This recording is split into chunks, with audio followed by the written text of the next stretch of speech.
Auditability and continuous oversight. Regulation 9. So every AI system in use in code processes shall be subject to continuous monitoring. Why continuous monitoring? Because we cannot just sit idle and assume that this algorithm, this AI is doing the right thing. Okay, it might make mistakes and we are supposed to be vigilant to catch those mistakes. Doesn't have to be just Gemini AI, ChatGPT, Claude, whatever. This is true for every AI.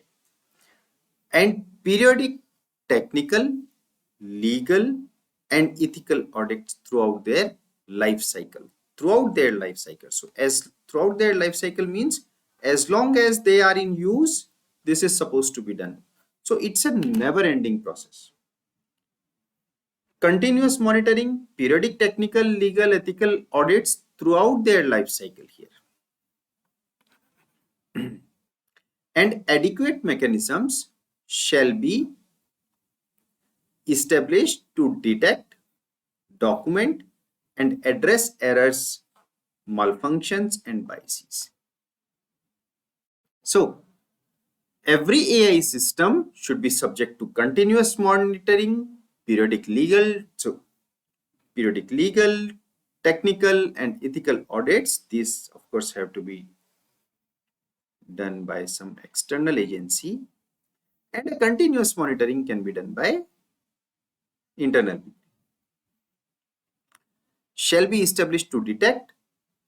Detection is not enough, it has to be documented. Then documentation is not enough, it has to be addressed. Those errors have to be addressed.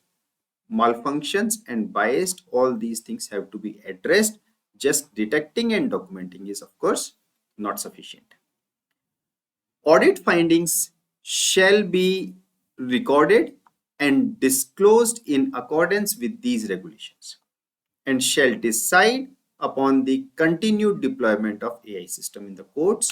So the findings of the audit shall be recorded and disclosed in accordance with these regulations, and then it will be decided whether the AI will be continued or whether it will be discontinued from their use or application in the court.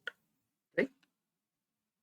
So if it turns out that, okay, this particular AI is producing too many wrong answers, producing too many errors, malfunctions, biases, then we also see that, okay, it's very difficult to detect and it's also very difficult to address those problems. Then probably we should make such AI out of use rather than continuously using it.